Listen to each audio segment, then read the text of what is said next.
आज हम mechanism of take theory पढ़ेंगे, TACT। इसको कभी कोहेजन एंड टेंशन थ्योरी भी कहा जाता है, कभी इसको डिक्सन्स थ्योरी भी कहते हैं। बहरहाल आजकल इसको TACT कहा जाता है। इसमें 4 फोर्सेस का जिक्र हुआ था, याद दिला दूं पहले आपको। पानी के मॉलिक्यूल्स आपस में हाइड्रोजन बॉन्ड के जरिए जुड़े रहते थे। इस सिमिलर मॉलिक्यूल्स के जुड़ने को कोहेजन कहा था।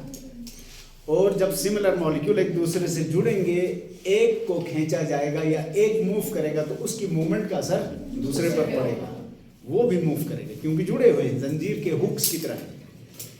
एक नुक्ता ये था। दूसरा, पानी के मॉलिक्यूल न सिर्फ आपस में कोहेर रहते हैं बल्कि बाज दूसरे मॉलिक्यूल के साथ भी जुड़े रहने की सलाहियत रखते हैं।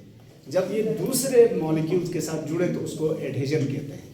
यहाँ पर ख़ास तौर पर जो डिस्कशन है, इसमें ये कार्बोहाइड्रेट के साथ एडहेजन रखते हैं, लिपिड्स के साथ एडहेजन नहीं रखते हैं।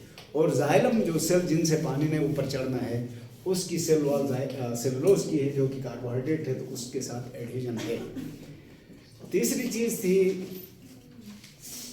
ये टेंशन भी हमने पढ़ा, कोहेजन भी, एडहेजन भी। अब है पुल, एक खिंचाव। और वो पुल किसकी वजह से होगा? ट्रांसपायरेशन पुल की वजह से। यानी इस थ्योरी के मुताबिक पानी को नीचे रूट से ऊपर ले जाने का सबसे बड़ा जिम्मेदार ऊपर से खींचने वाली फोर्स है, जिसको हम ट्रांसपायरेशन पुल कहते हैं। अब इसका मैकेनिज्म आपको बताते हैं। आप फर्ज करें ये हमारे सामने एक प्लांट है, प्लांट की ये रूट्स हैं और सबसे पहले पानी और मिनरल्स रूट में दाखिल हुए थे। दाखिल होने के 3 रास्ते आपको बताए थे, एपोप्लास्ट, सिम्प्लास्ट और वेक्यूलर पाथवे। उसके जरिए पानी अंदर आ गया है। अब यहाँ से ये पानी जाइलम ऑफ रूट से होता हुआ, जाइलम ऑफ स्टेम से होता हुआ, जाइलम ऑफ लीफ के थ्रू ये जाइलम के मीजोफिल तक पहुँचेगा पानी। तो इधर इसको समझने से पहले एक नुक्ता और समझना, वो ये है, xylem of root, xylem of stem and xylem of leaf are continuous. ये पाइपों का एक नेटवर्क है जो सारे जुड़े हुए। अगर मैं इसी को बाहर निकाल के बनाऊं तो ये जाइलम का एक सेल है और ये जाइलम का दूसरा सेल है, ये जाइलम का तीसरा सेल है, ये जाइलम का चौथा सेल है। फर्ज कर ले स्टेम से होते हुए ये जाइलम के सेल्स लीफ तक पहुंच चुके हैं। यहाँ आकर पानी इनसे फिर बाहर आएगा। बाहर आने के बाद भी ये पानी के मॉलिक्यूल एक दूसरे के साथ कोहेर रहेंगे ना, जुड़े हुए। तो ये मुसलसल एक चेन बनी है। अब होता क्या है, लीफ में अंदरूनी स्ट्रक्चर तो ये है कि ये अपर एपिडर्मिस है, ये लोअर एपिडर्मिस है, जिसमें जगह जगह स्टोमेटा है और बीच में मीजोफिल में, स्पॉन्जी मीजोफिल के बीच में गेप्स हैं। फर्ज करें ये जाइलम का टिश्यू था, इसके अंदर से पानी के मॉलिक्यूल्स एक दूसरे के साथ कनेक्टेड हालत में यहाँ पहुँच गए थे। ये पानी के मॉलिक्यूल्स हैं जो एक दूसरे के साथ हाइड्रोजन बॉन्ड के जरिए जुड़े हैं और इस पूरे स्पेस को भर दिया इन्होंने। भरे हुए ये मॉलिक्यूल्स यहाँ भी आए हैं। अब इधर क्या होगा, ऊपर से सनलाइट पड़ेगी। सनलाइट पड़ेगी तो लीफ के अंदर का टेम्परेचर बढ़ेगा। जो जो टेम्परेचर बढ़ेगा तो पानी के मॉलिक्यूल में हरकत पैदा होगी। जुड़े हुए जरूर हैं लेकिन कंपैक्टली पैक्ड नहीं है, लूजली जुड़े हुए, इसलिए हिलेंगे। जब टेम्परेचर जो बढ़ेगा, ये हरकत तेज हो जाएगी तो कुछ मॉलिक्यूल्स फैल कर इधर आएंगे। यहाँ आने के बाद ये पानी का मॉलिक्यूल अलग हो जाएगा। जब ये अलग होगा तो अब ये लिक्विड नहीं रहेगा, अब किस में तब्दील हो गया, ये गैस बन गया। गैस किसको कहते हैं? जिसके मॉलिक्यूल के बीच में गैप बहुत ज्यादा। ये जब उड़ा है, यहाँ से अलग हुआ है, तो अलग होने से पहले तो ये पीछे वाले के साथ जुड़ा हुआ था, उसको खींच के अपनी जगह लाएगा। ये जंप मार के चला गया, ये एवापोरेट हो गया। उसकी जगह पीछे वाला आ गया, उसने पीछे वाले को खींचा, उसने अपने से पीछे वाले को, और ये खिंचाव यहाँ से होता हुआ किधर आया, नीचे रूट तक पहुंचेगा ये खिंचाव। इसी को ट्रांसपायरेशन पुल कहते हैं। इसका मतलब ये हुआ जब तक यहां से ट्रांसपायरेशन नहीं होगी, पुल जनरेट नहीं होगी तो पानी नीचे से ऊपर नहीं आएगा। ये है इसका मैकेनिज्म। लेकिन शुरू में जब पौधा बहुत छोटा होता है उसी वक्त से ये सिलसिला चल रहा होता है, तो पानी कभी भी बीच में बबल्स नहीं आते हैं, इधर मुसलसल है। बताया ये जाता है कि जाइलम के अंदर जो पानी की एक स्ट्रिंग बनती है, हालांकि ये सिर्फ सोचने की हद तक बताया जाता है, पानी की जो लड़ी बनती है, लड़ी से मुराद जब आप नल खोलते हैं तो पानी किस तरह आता है, रेत की तरह तो नहीं आता ना, धार बना के आता है। वो ये इतनी मजबूत होती है जितना इसके साइज का स्टील का कोई रॉड हो वो कितना मजबूत होता है, इतना। लेकिन ये पानी की जो रॉड है ये इस जाइलम के सेल से अलग थलग नहीं है, साइड में ये इनका एडहेजन भी है। एडहेजन किसके साथ होगा, सेलुलोज के साथ। दूसरी बात, शुरू में ट्रांसपायरेशन तो नहीं होगी। शुरू में यहाँ जो जाइलम, रूट के जाइलम के अंदर पानी भर गया था तो उसकी वजह से एक प्रेशर जनरेट हुआ था, उसको ऑस्मोटिक प्रेशर भी कहते हैं। रूट में होने की वजह से इसको रूट प्रेशर भी कहते हैं। तो नीचे से रूट प्रेशर पानी और मिनरल्स को ऊपर धकेलता है, ऊपर से ट्रांसपायरेशन पुल खींचती है। तो नीचे से किसी ने धकेला, पुश किया, ऊपर से किसी ने खींचा तो पानी आया ऊपर, और ये ऊपर आता रहेगा और दिन भर आता रहेगा। सर प्रेशर कैसे इंक्रीज हुआ? यहाँ प्रेशर इसलिए इंक्रीज हुआ था कि ये सारे सेल्स थे ना इधर रूट के, ऑस्मोसिस के जरिए पानी cell wall to cell wall भी इधर आया था, साइटोप्लाज्म टू साइटोप्लाज्म भी आया था, वैक्यूल टू वैक्यूल भी आया था, तो इधर भर गया था। लेकिन ये सेल्स क्योंकि इनकी सेल वॉल बहुत थिक थी इसलिए ये सेल टर्जिट नहीं हो सके थे। अंदर पानी ने प्रेशर तो डाला था, मुसलसल जब उधर से आएगा तो रश हो जाएगा ना अंदर, तो प्रेशर डाला जाएगा। लेकिन ये प्रेशर पानी को किस तरफ मूव करेगा, जिस तरफ प्रेशर कम होगा। नीचे से तो ये बंद है, ऊपर से खुला हुआ है, तो ऊपर से प्रेशर कम था इसलिए इसने नीचे से ऊपर की तरफ धकेला, उसके बाद ऊपर से उस फोर्स ने खींचा तो पानी बाहर चल कर आ। अब इसका फायदा क्या है, यहाँ बज़ाहिर देखा जाए तो पानी ज़ाया हो रहा है ना, लेकिन पानी नीचे रूट में इसीलिए वाफिर होना चाहिए। इस रूट से आने वाले पानी में मिनरल्स भी मौजूद हैं। यहाँ से जब पानी एवापोरेट होगा तो मिनरल्स अंदर ही रह जाएंगे। एवापोरेशन का मतलब ही ये है कि पानी खालिस हालत में निकल गया है। इसकी मिसाल मैं यूँ समझा दूँ, आप एक चम्मच नमक किसी पानी में हल करके उसको गर्म करते जाएं, उबालते जाएं, पानी उबल के जब एवापोरेट हो जाएगा तो नीचे नमक बचेगा। एवापोरेशन में ये होता है, खालिश हो जाता है, वो पानी निकल गया, मिनरल्स यहाँ मौजूद रहे। क्योंकि मिनरल्स बहुत कम मिकदार में हैं इसलिए नीचे से मुसलसल उनकी सप्लाई होती रहेगी तो ही पौधे का काम चलेगा, वरना नहीं चलेगा। एक बात तो ये। दूसरा, ये पानी पूरे वजूद में पौधे के नीचे से ऊपर मुसलसल चल रहा होगा दिन भर, तो ज़मीन के अंदर का पानी उबला हुआ तो नहीं होगा ना, निस्बतन ठंडा पानी होगा।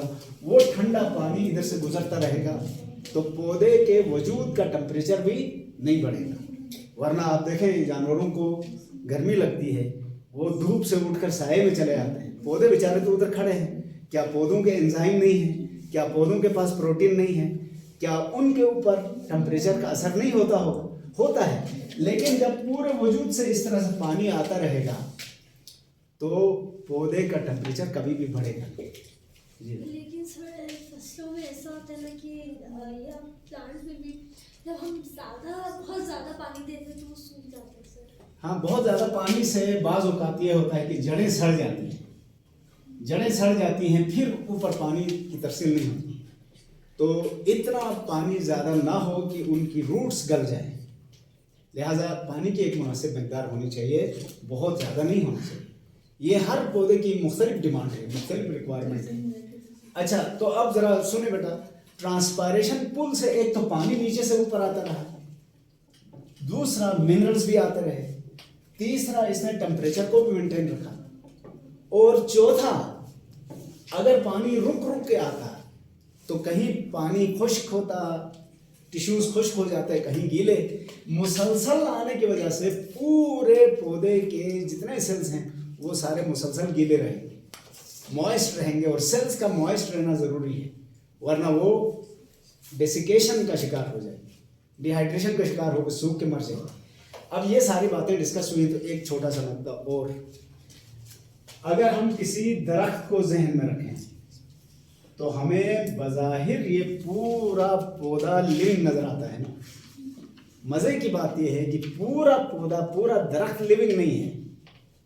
दरख्त के सबसे बाहर, ये पुराने दरख्तों में तो इस तरह से खुश्क छिलका होता है, ये डेड सेल्स है। इसके बाद अंदर लकड़ी होती है, ये भी डेड है। लिविंग सिर्फ एक सर्कल है। मैं निशानी हमेशा ये बताता हूँ, आपने देखा होगा कहीं कोई सफ़ेदा काटते हैं तो सबसे पहले बकरियां पहुंचती हैं दावत उड़ाने। बकरी पौधे का जितना हिस्सा छील के खा जाती है, सिर्फ वो लिविंग है, बाकी अंदर पूरी लकड़ी बेजान है। तो ये किनारे, यानी दरख्त के बाहर वाला हिस्सा भी डेड है, सबसे अंदर वाला हिस्सा भी डेड है। सिर्फ एक सिंगल तो नहीं कहना चाहिए, मल्टी लेयर्ड या मल्टी सेलुलर एक रिंग है जो लिविंग है, उसी को पानी चाहिए। हाँ, लीफ पूरे का पूरा लिविंग है, फ्लावर पूरे का पूरा लिविंग है अंदर। और दूसरी बात यह है कि ये जो लकड़ी है अंदर, ये जाइलम के मुर्दा होने के बाद बनी है, तो ये लकड़ी इनके सपोर्ट के लिए भी है, वेस्ट डिपॉजिट करने के लिए भी है, और किसी हद तक ये भी पानी कंडक्ट कर सकते हैं, क्योंकि है तो जाइलम ना, पाइप नुमा है। और मैंने पहले कहा था, जाइलम का काम सिर्फ रास्ता देना है।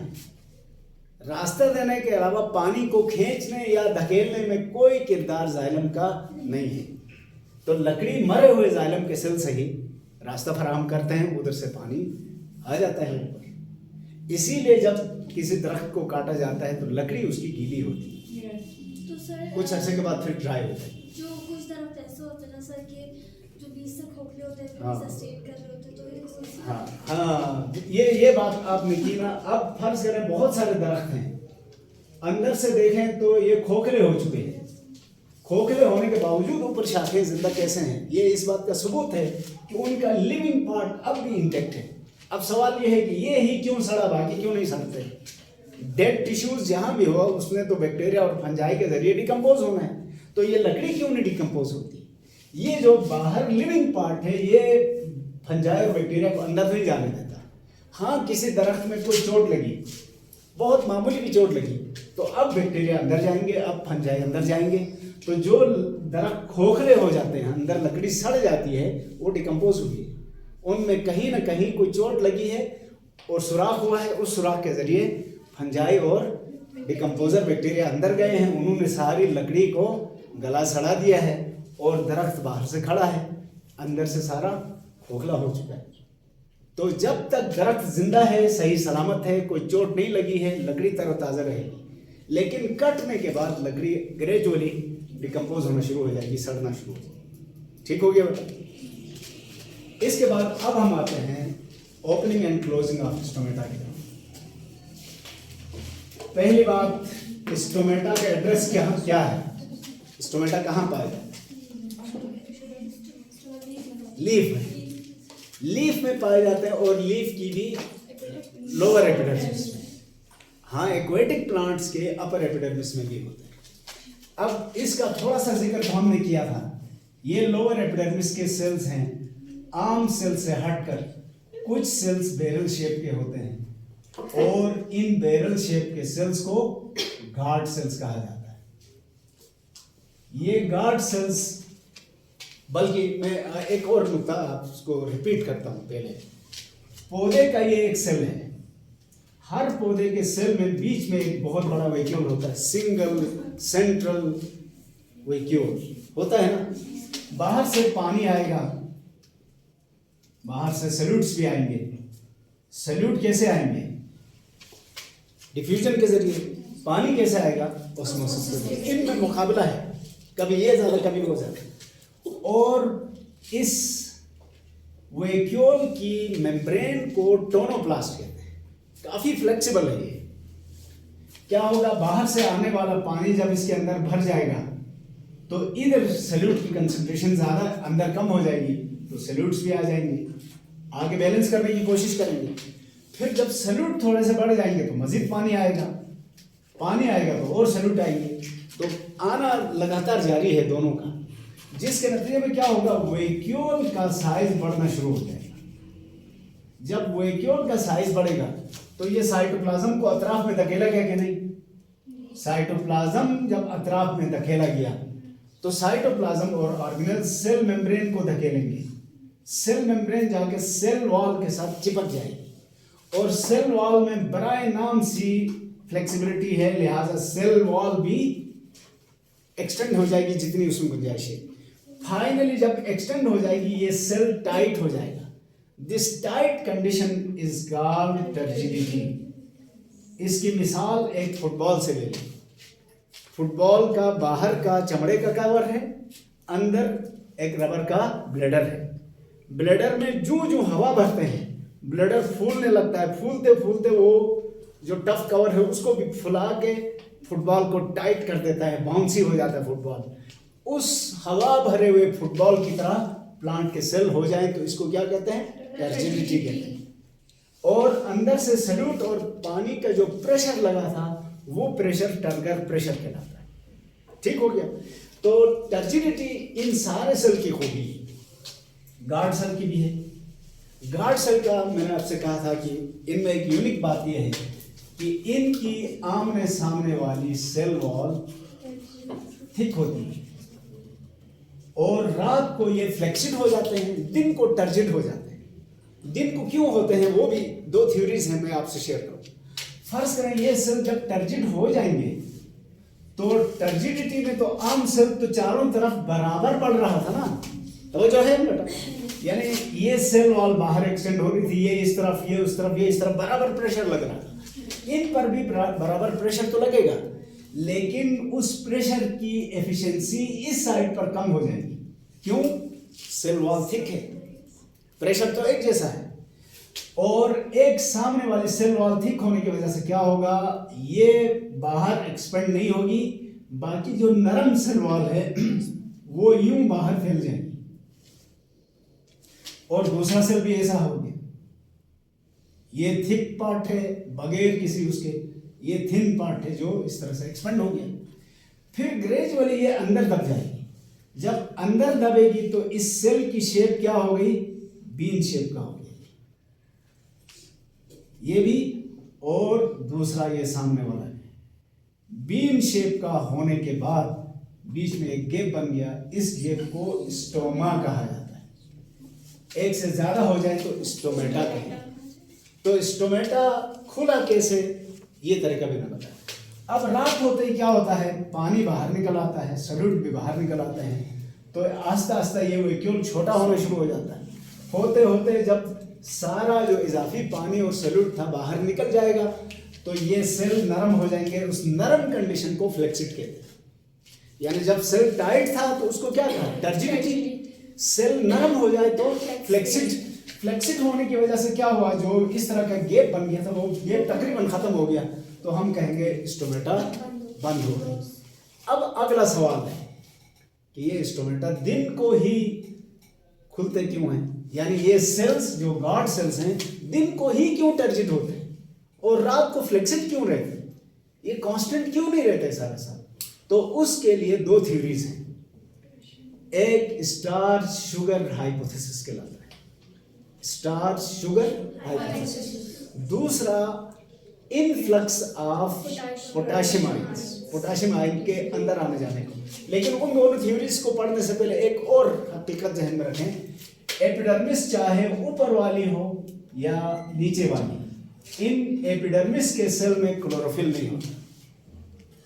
क्लोरोफिल ना होने का मतलब ये फोटोसिंथेसिस नहीं कर सकते, लेकिन गार्ड सेल्स में क्लोरोफिल होता है। क्लोरोफिल होने की वजह से ये फोटोसिंथेसिस करते हैं।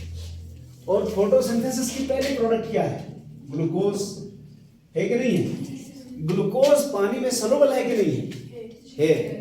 और ये ग्लूकोज क्या करेंगे, ये सेल सबसे पहले इस्तेमाल करेंगे जितनी जरूरत का है। थोड़ा बच जाए तो इसको किस में तब्दील करेंगे, सक्रोज में। सक्रोज और डाइसेक्राइड है, और ये भी पानी में सॉल्युबल है। इस हालत में तब्दील करके ये ट्रांसपोर्ट करने की कोशिश करेंगे। कोई ले जाए तो ले जाए, नहीं ले जाएगा फिर भी बचेगा तो अब उसको किस में तब्दील किया जाएगा? स्टार्च। और स्टार्च पानी में सॉल्युबल है कि नहीं? नहीं है। तो अब याद रखना, इन सेल्स के टर्जिट होने में मरकजी किरदार ग्लूकोज और सक्रोज का। ग्लूकोज और सक्रोज सल्यूट का काम करेंगे और पानी सॉल्वेंट का काम करेगा। ये दोनों अंदर आके भरते जाएंगे तो ये सेल शक्ल में ऐसे हो जाएंगे। जूं जूं इनकी कंसंट्रेशन कम होती चली जाएगी, ये पानी भी बाहर निकलेगा तो ये सेल दोबारा फ्लेक्सिड हो जाएंगे। ये है इसकी समरी। मैंने अभी पूरी थ्योरी नहीं बताई।